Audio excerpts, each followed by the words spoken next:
it. You enjoy it. Yeah. You've been doing the intro and the outro, so why would we This change will it be now? the intro. Welcome in, everyone.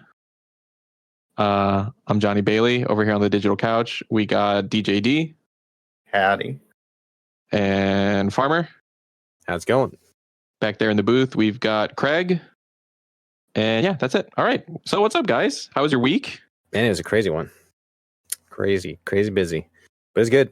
I really had an up and down week, but I don't really want to talk about it on this podcast. So there's that.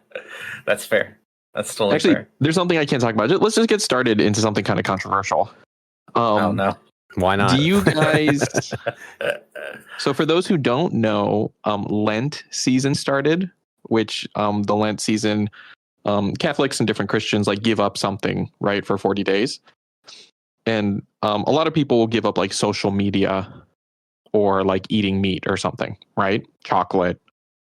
But I've never been one to take a break from social media. You know what I'm talking about? You guys see this, right? Where people say, I'm going to take a break from social media because it's like really negatively affecting me, right? Sure. I've never been one to really do that. And honestly, I don't really get it. And I had a moment this week where I realized I do that because I haven't been on Facebook since November 2016. Wow. And yeah, what have happened in November of 2016 that would get me off of Facebook? Crazy, right, D? Who knows? Maybe we need to use like the Wayback Machine and find out what happened in November 2016. And also I have taken Threads off of my home screen on my phone. Interesting. I can't do it. I wasn't on Twitter. I've hated Twitter for a long time. I'm sorry, Twitter, X. I don't even know what Twitter is. I've hated X. I've hated X since before it was X. You could say it is your ex in social media. Yes, you could say. But I think I just don't like text-based social media. There's just so many bad takes. It's just a cesspit of trash, and I can't. And Threads didn't start off that way, but like it's pretty bad, and I don't like it. And I have removed it. I've removed it from my home screen, so I don't look at it anymore. I just get too angry, you know? See, it's the anger that makes me feel alive. so David just takes enjoy my it time like, on X sometimes. Yeah. My Threads feed has been pretty chill, actually. I've been very happy with that platform so far. Maybe this is just because Johnny, not saying anything really against you, Johnny, but you just have a different personality than the two of us when it comes to that kind of stuff. Maybe you just tend to step into things that we don't experiment with, maybe. Well, you know, it's not even that I don't necessarily even engage with it, but I do engage with it according to like the algorithm, because I'll like click on something, right, to read people's responses and stuff. So how is it that we live in 2024, the year of our Lord, higher education is more prevalent, right? And how are people so stupid at the same time? So incredibly dumb. And like they just say this stuff with their full chest. You know, they're like, I don't think that da da da da da da da. And it's like, did you really just say that? Like, what? And then like all of these people backing them up. Yeah, it's almost like they said it not actually thinking. A lot of times it's more like a response. It's not even like they really thought it through, though, too. It's like, okay, everybody's emotional response to this thing. And then I don't know how many times you'll see them like, oh, I'll delete that. This is what I really meant, or something like that. I just feel like people just have it on their sleeve, you know, just, I don't know. Or they just are completely not self-aware. Right? Like it's like, you know, that like what you're saying that you hate that people do, you're doing to me right now. You realize that, right? You realize you are shoving your point of view down my throat right now. And if I don't accept it, if I don't accept your worldview, then I'm bad. You realize you're doing that, right? And they're like, no, it's so crazy. It's so I don't know how you guys deal with it. I can't deal with it. Are you guys familiar with the Dunning-Kruger effect? Have you heard of this? Yeah. So the Dunning-Kruger effect is when you have some knowledge of something, but you're not an expert, but you feel like because you have some knowledge of it, right, you are an expert when in fact you are not. And they have this graph where there's like a tall mountain and then there's a low valley. And then there's like a, instead of like a really steep curve, it's lower. Because then you realize as you continue to learn about something, wow, I really don't know a lot about this. I thought I knew everything about it, but I don't know. And then you like steadily go up of like knowing things, but also knowing that you don't know, right? And they call the space where you feel like you are an expert and you're not, that you're at the top of Mount Stupid. And that is, if there wasn't a better way to describe Gen Z than being at the top of Mount Stupid, oh my gosh, I don't know what there is. You know what I mean? Like the takes that people are saying to me are just wild. And they're not, and again, they're like slightly educated on it, so they're like really going for it. But it's just like you realize that means that you don't believe in this, right? And then they're like, it's just crazy. It's crazy. I think so controversial, but I think that it's okay to have radical ideas of how the world should work, how things should work, have opinions on things like that they should be different than they are. But then you have to, at some point, learn to take that idealism and apply it to making substantial, significant change in the real world, going by what's actually reality, right? And so I feel like nowadays that just kind of gets skipped over, that we all live in very different worlds, and that makes it very hard to have conversations because we have different ideas of what is true. And that becomes problematic because like it's really hard to find solutions for things when you can't even agree on what the problem is. Right. When having these ideas, though, having these ideas and things like that, again, isn't necessarily a bad thing, but it's when you get in the mindset that you are never wrong or you always are right about this subject. If you're not leaving enough for you to actually like see somebody else's point of view, and you're always in the right of your own eyes per se, then how are you going to actually be shaped by other people? So here's my thing, is that I think that has always happened to an extent. I think the proliferation of social media instantly gains you a lot of like positive feedback towards your ideas that you don't necessarily always deserve, right? Maybe your ideas. And so like and so sometimes there's this essential like echo chamber that you find yourself in, or a lot of undeserved validation for these things that ultimately probably need to be more thought out and more explored.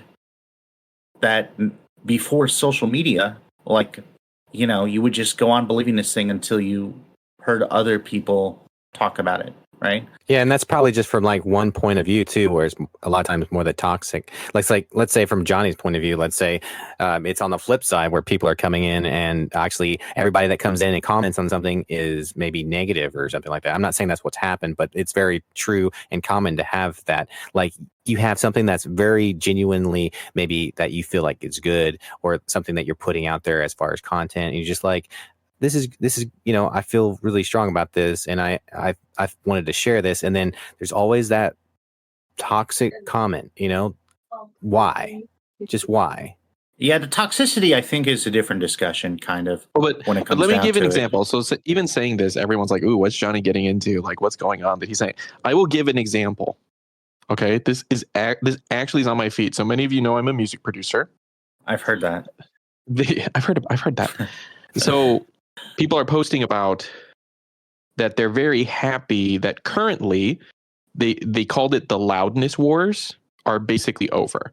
And this was like a time where people were just making their music masters way louder than other songs, right? Just to really catch your attention. And so there was this thing of like always pushing it to be as loud as possible. And what that does, you need to use compression for that. And basically it removes the dynamics of a song, right? The dynamics of like having kind of a quiet part and then having a really loud part, right? It removes that. And it's just all one big loud thing, right? To grab your attention. This was on like TV and stuff, like why certain commercials were so much louder than other things. And a lot of that is basically over now. So in like the mastering musician community here, like people are talking about, wow, we're so happy the loudness wars are over. And then like immediately they start being like, oh, you master to -14 LUFS. Don't do that. That's stupid. That's too quiet. You need to pump that up. Oh, you master to -8. That's way too loud. You need, like, you see what I'm talking about? Like, it's like, wait, I thought we were just talking about how you can master to whatever you want it to be because the loudness wars are over. And we know that doesn't matter. The wars are over, but we still are going to tell you how to do it. Yeah, the wars are over, but if you're mastering to this, that's stupid and you're stupid and your music is stupid. If you do it, your music actually sucks. And it's like, whoa. And then they're like, yeah, it does, across all genres, you shouldn't give any advice across all genres of music because they're all different. But also, if you mastered a -14, that's bad. All genres should be louder than that. It's like, didn't you just say you shouldn't give advice across all genres of music? Like, that's the kind of stuff I'm dealing with that I just can't even deal with anymore. They were saying you, not them, just you, everybody else besides them. Well, and I think the part of the problem too is that like it's super easy to find people with similar interests, with similar views, with similar values online, right? And like, I mean, like that's how Anav started, right? Like that's a pretty common thing. That's like the best thing about this whole space of like internet, social media, and everything. Yeah, I thought we were just bullied in. We were all bullied in here. He dragged us in, kicking and screaming. But the downside of that is that normally, you would go through life and you'd be exposed to a whole bunch of different sorts of views, right? From different age groups by people that you meet on your life journey. And those would challenge you. Those would challenge your thinking. And now you don't have to do that because you can find plenty of people who agree with you that kind of like prop up your belief as like being the correct one. And then there becomes this conflation of what you believe being true when that is almost never the full case because truth is way bigger than any one person's perception. Right. But yeah, it's just. Is there anything that people believe is truth that's not that you would like to point out, D? Not at this right time. Now? Anything? Not at this time. I can think of one. I can think of something.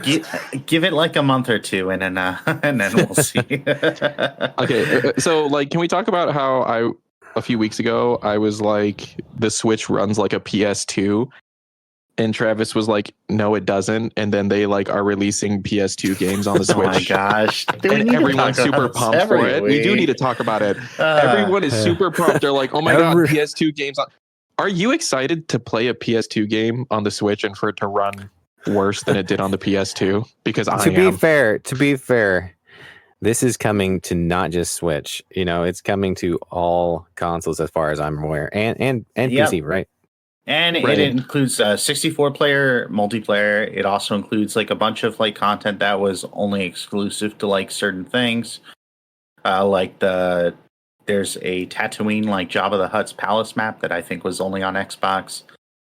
Which is fascinating. That was exclusive to Xbox. There's 2 new heroes. There's a bunch of modes that weren't necessarily in the original game. Like, I mean, I don't know. I'm pretty excited. Did you find that fascinating, David, when you read through that? I didn't know it was really exclusive to Xbox, actually, because I always played it on Xbox. I didn't know. We're all the time thinking, PlayStation has all the exclusives, but back in the day on the original Xbox, all these exclusives on the Xbox.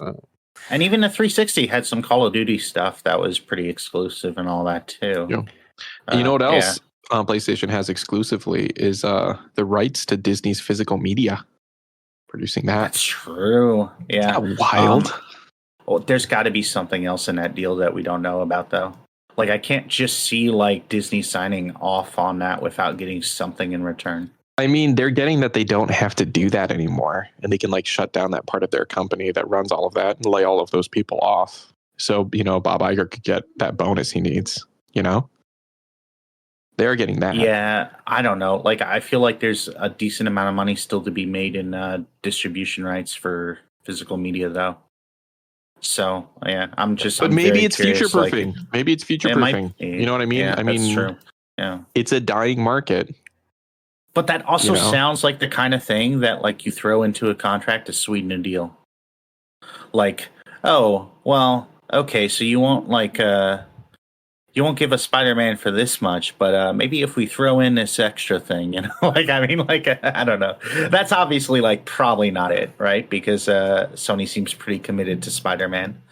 I mean, you could say that the only thing keeping their business afloat is Spider-Man. You could say their business is hanging by a web.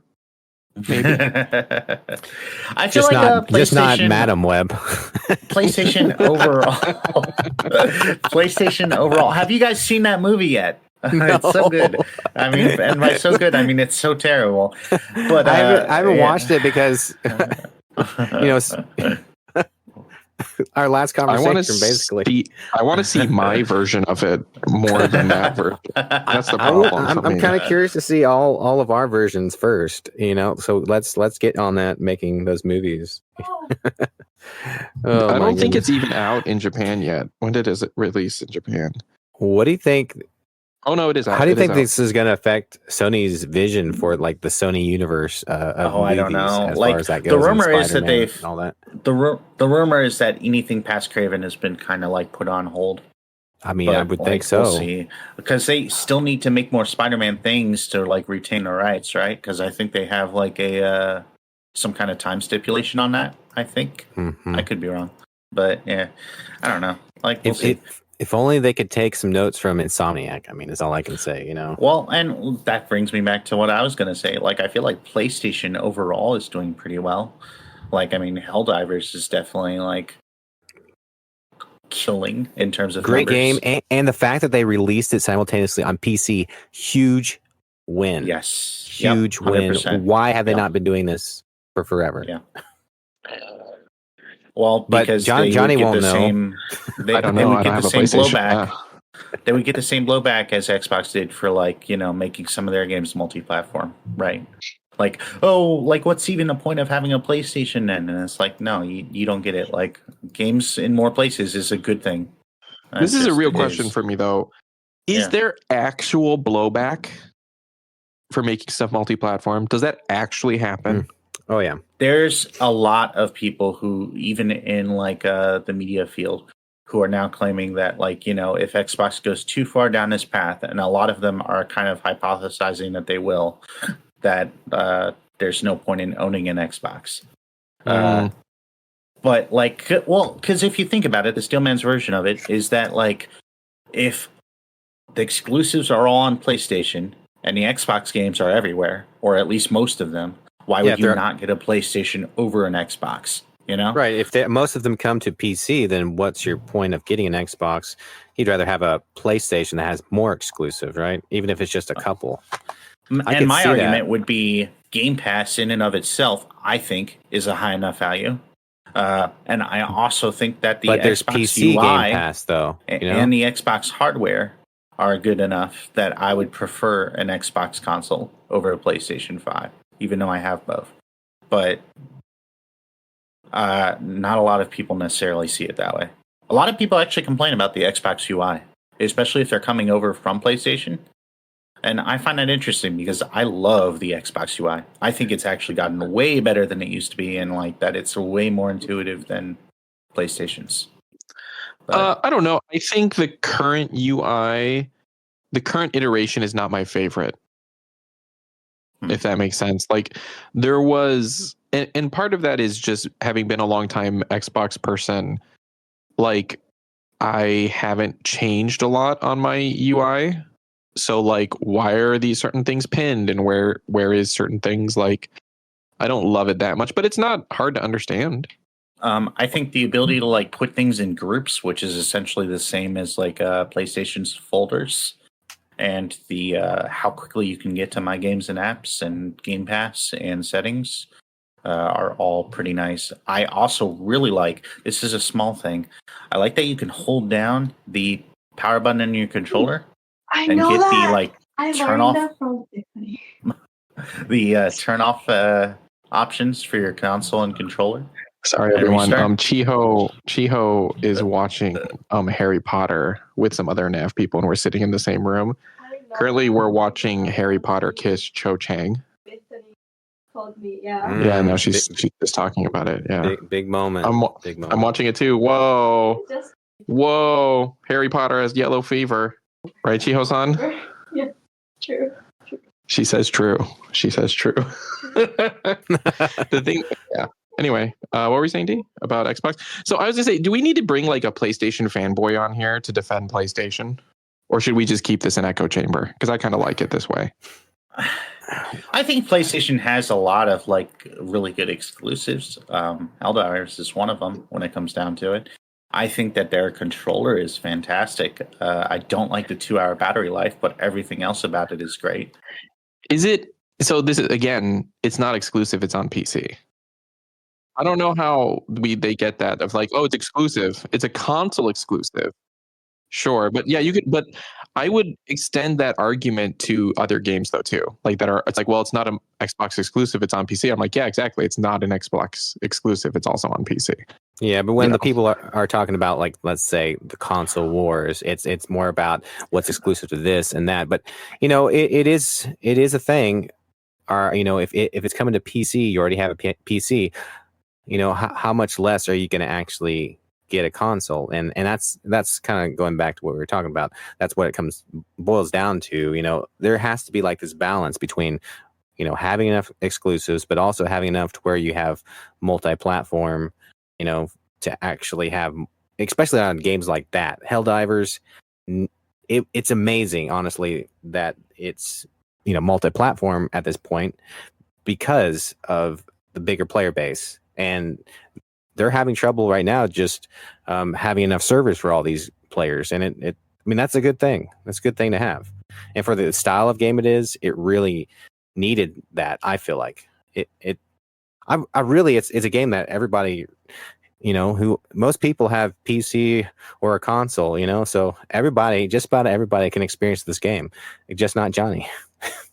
It's true, because I don't have a PC or a PlayStation. I also can't play Genshin, though I could have played it, I guess, on my iPad, but I don't want to do that. You could soon play Final Fantasy 14 because that's about to come to Xbox. Open beta right Final now. Fantasy 14 is on Mac. Oh, that's right. It is. Yeah. Oh, wow. Yeah. But one of the things, though, right, is that, I mean, does anyone here play mobile games? Not a lot myself. I don't at all. Yeah. That's a whole thing. So I, in the evenings, I teach Japanese junior high classes, and they play a lot of mobile games. It's pretty wild. Xbox made 2 announcements in terms of mobile. Well, in terms of xCloud, really. In terms of, I guess, using mobile devices to play games, in that remote play, you can now use touch controls on the games that support it, which is pretty cool. And then that apparently later this year, they're going to try to have like your entire library or whatever games that they can out of your library be available on xCloud instead of just remote play. Well, and we've talked about this. I just get too much battery anxiety. I don't want my phone to die. I get that, yeah. I will say this, like, before I was actually working from home and when I was working out of the house, basically, 5 days a week, I would tend to actually be more prone to do such a thing. But now that I work from home, it's like, what's the point?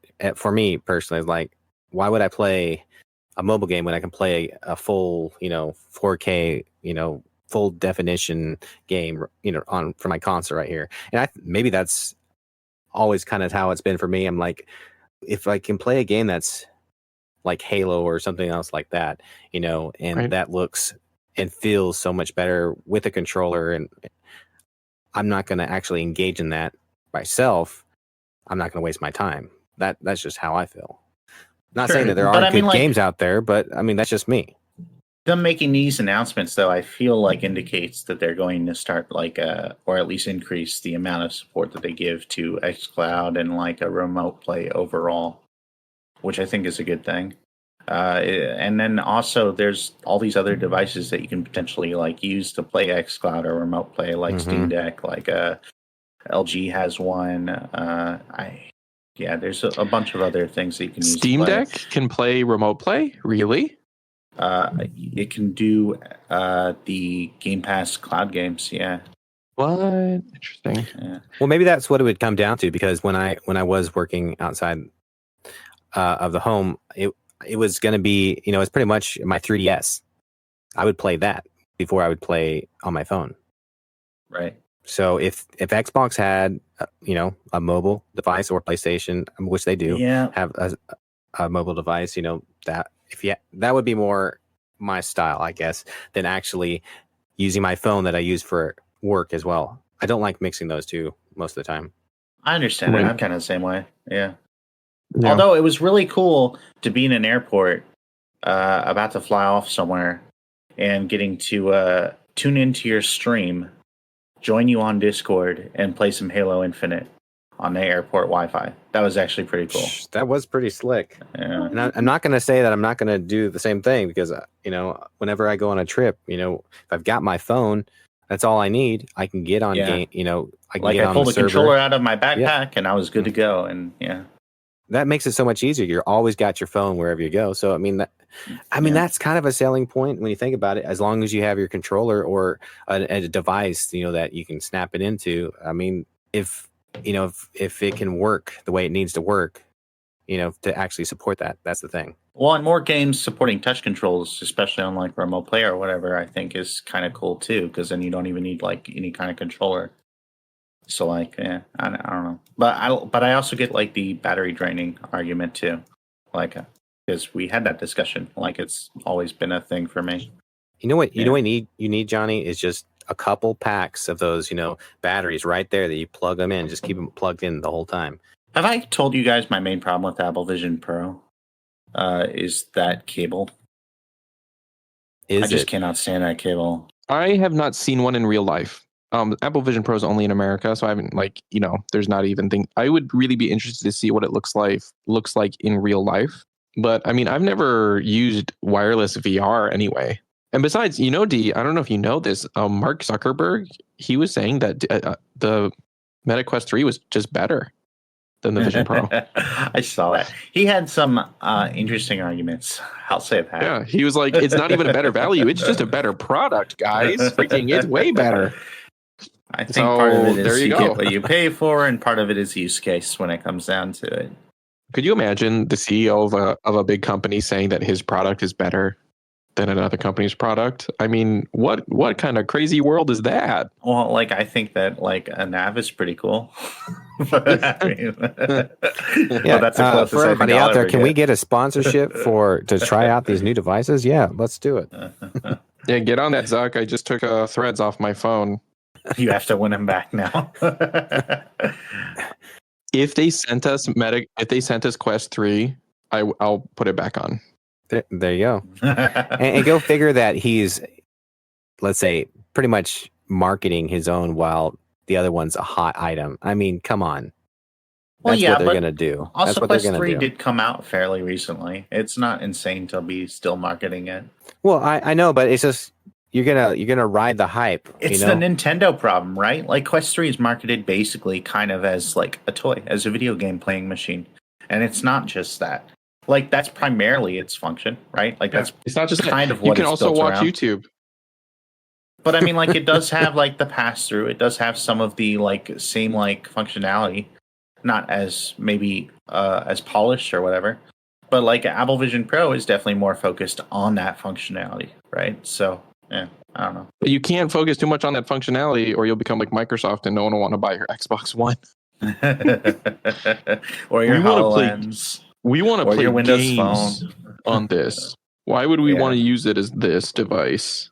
What was that thing you showed us, D? That trailer you sent us? The Kingmakers trailer. Was that what it was called? Kingmakers, I think. Yeah, Kingmakers. Yeah. Yeah. I don't know. That's a game coming to Xbox apparently soon-ish. I don't know if it's out on Steam or is that just Xbox, I think. And PlayStation, I think. So it's not exclusive? It's not exclusive, yeah. But it looks like a very interesting game. You know what it kind of reminds me of? I recommend that you go watch the Kingmakers trailer because let me tell you, there's some surprising stuff that I did not see coming in that. But it reminds me of a Michael Crichton novel called Timeline.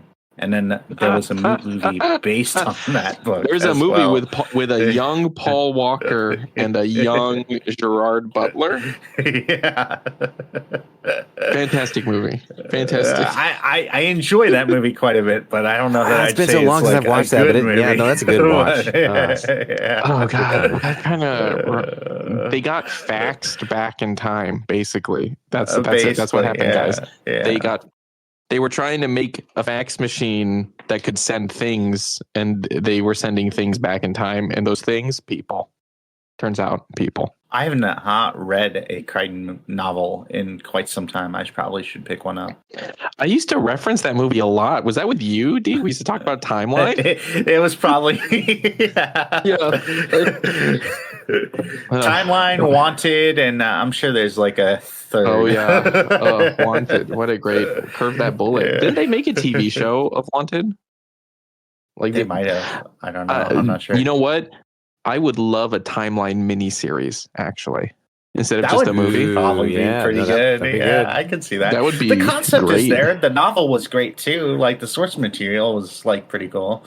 Like I don't know. Like you could do a lot. You could do a lot more. You know, for sure with that. And I mean, it's so original. Good show.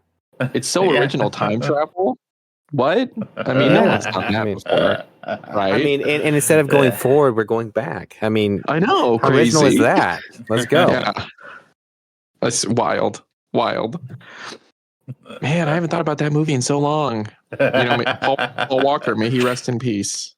But yeah, Kingmakers is coming to Steam later this year.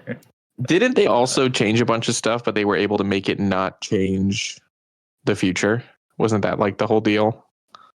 Oh, no, it did change the future. They were just careful on like what they ended up changing or something. Yeah.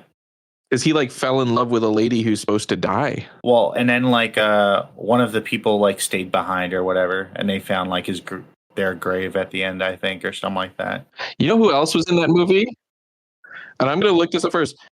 I don't know this actor's name, but there's this actor. He's in. Do you guys know that show Good Omens? Peripherally, like not directly. I've never seen it. Michael Sheen.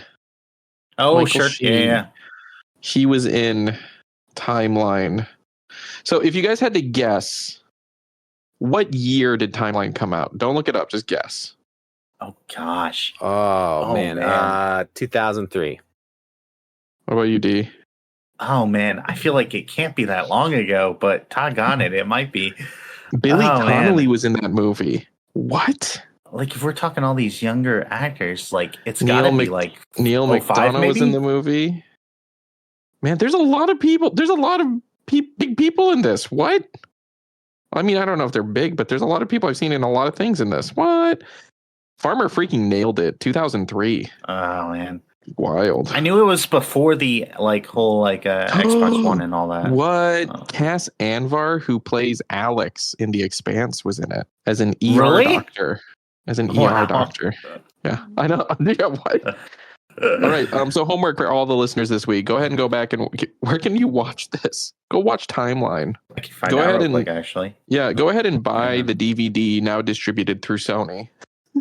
I really want to go back and watch it myself now after talking about it, honestly. I think it's important, honestly, for whenever you're like asserting an opinion to do research, and the best way to do research is to establish a timeline.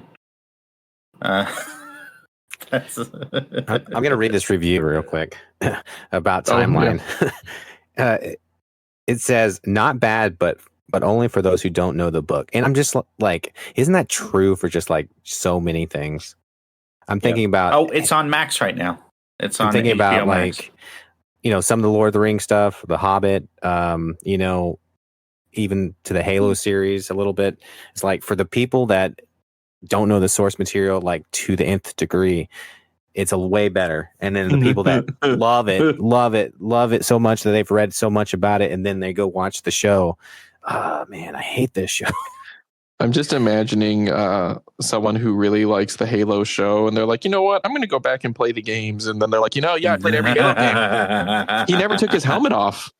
I Oh, was that waiting was the the whole whole time for his- thing. Apparently, For his helmet to come off.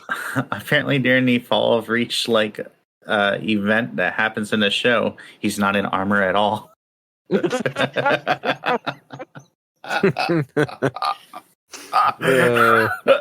when I think of Mr. Chief, I think of someone not in armor as well. That's funny. It's funny actually. If you pull up the Master Chief Fortnite skin right now, also not armored. Wow.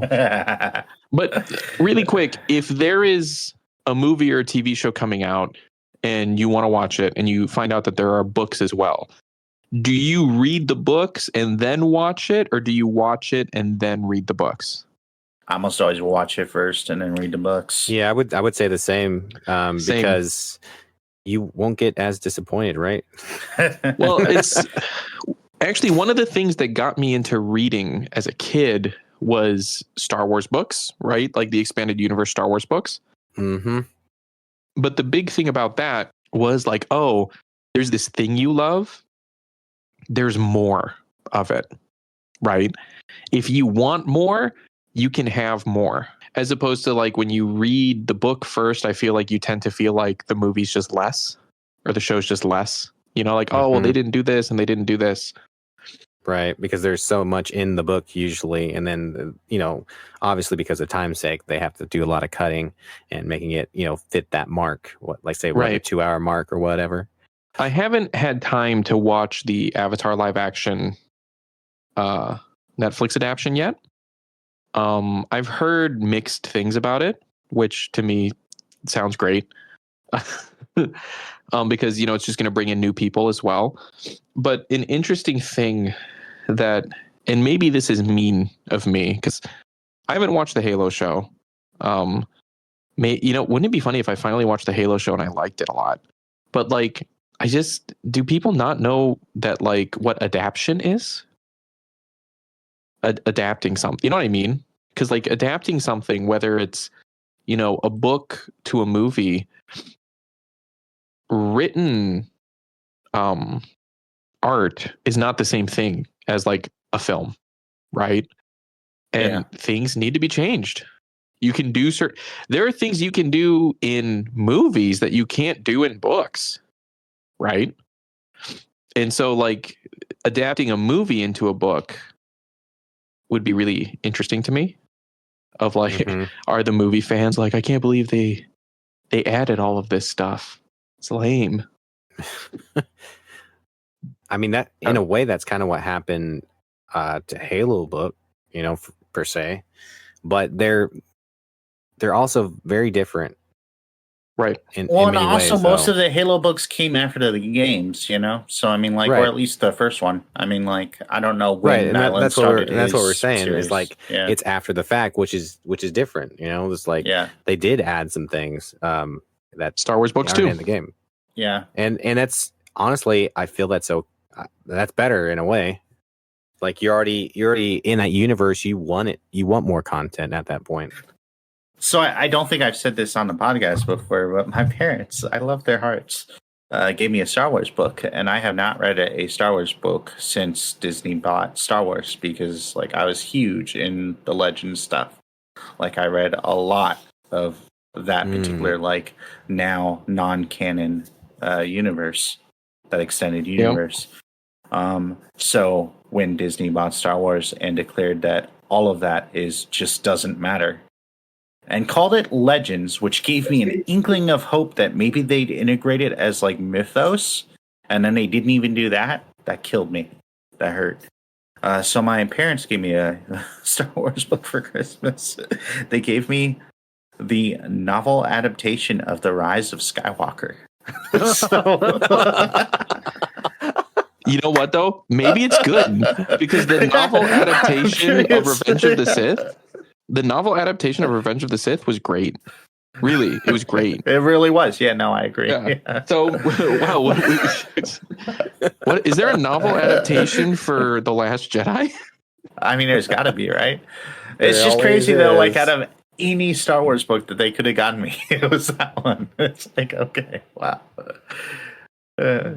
There is a Last Jedi novel. Wait, no, this is not right. This is a Legends novel. They stole the last. Yes, there is a novelization of The Last Jedi. Okay, hold on. Oh, one other thing kind of related to this while Johnny's looking this up. Did you see that talk on it? Frank Herbert's son said that Dune Part 1 and Part 2 combined are the best adaptation of the book to date. I thought that was super interesting. You could go back to the original Dune adaptation and really see why. I mean, that's fair. But there's been like a few, I think. I think there's been like 2 or 3 before this latest. So I guess after screening it, he said that. He said, yeah, these are the best adaptations he's seen. I mean, yeah, that book is massive though, right? But those movies are pretty long too. So one of my wife's friends is an author, and he went and saw Dune in theaters, and he hated Dune Part 1. He just tore that movie apart. He really hated it. And it's funny because it really like kind of affected like that I didn't really want to watch it. To hear someone we know who's a fantasy author, like he's a published fantasy author, just say that it was a bad movie and like rip it apart. I was like, wow, like I guess maybe it's not that great. I watched that movie. I love that movie. I don't know what his problem was. I think it's actually a great adaptation. It's a great adaptation. Yeah, no, he must have been in a bad mood. It's a great adaptation. Like that movie could have been another hour longer and I would have loved it still. Really. Like, man, they did such a good job. I can't wait to see part 2. I'm right there with you. I actually watched that, kind of going into it. You know, it's like one of those movies where you're kind of waiting for it to grab you, just because it's a new universe. I don't know anything about it, right?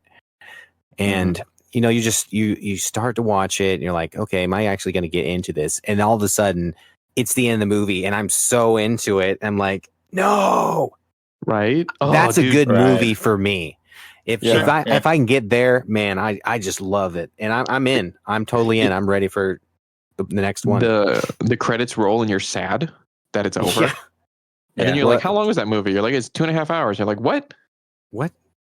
There was just so many things that happened, and I'm just ready to see what. And I know it's next. like part 1 and part 2, but a huge part of it, I think, is it really tastefully. He did the acts of the movie in a way that you don't expect, right? Since it's part 1, you would expect that the end of part 1 of the movie, spoiler, would be the attack, right? Mm-hmm. And he like barely gets away alive, and that's the end of the movie. Really, right? That would make sense, right? But that's not it at all. That's like the halfway point of the movie, and you know, you go. It was so I can't wait for the second. When does the second one come out? Is that coming out this year? Yeah, that's coming out this year. Yeah, I'm excited. Wait, it's coming out in a couple months, right? Really soon. April or something like that, maybe. Man, I feel like it was even sooner than that. March 1st, 2024. Is it really? Okay. Well, let's all literally next week. Yeah. Well, you know, we all should see that together, you know. It doesn't come out in Japan until March 15th. Bummer. It releases in Bulgaria, Spain, India, Lithuania, Japan, and South Africa on March 15th. The only country that's later than that is Kuwait. April 11th. Well, it's just nice to have something that's kind of something to look forward to, but also like kind of a new universe, because you know we kind of go through these stages. Okay, well, at least for me, okay, it's been Star Wars, it's been Lord of the Rings for me, we're getting into a lot of TV shows these days as well, but like it's really cool to see a series like this in like a show, not just a show, but actually back into movies, actually having kind of cinema. Yeah, and they're so good. The director of this is Dennis. I don't know how to say his last name. Villeneuve. I don't know. He also directed one of my favorite movies, which is Arrival. Oh, I've seen that. Yeah. Mm-hmm. He also directed another movie I really liked, Blade Runner 2049. He directed that one as well, which visually was so stunning. He's a fantastic director. I like that guy a lot. But, guys, I think that's it. We're basically out of time. Is there anything y'all want to cover before we wrap up? I don't think so. I think that's good. I think we're good. Yeah. All right, sweet. Well, thank you guys for being here. Craig, thank you so much for recording us today. Guys, don't forget to leave us a rating wherever it is you listen to podcasts. We would appreciate that. And follow our socials, join the Discord, all of the things. See you guys next week. Bye.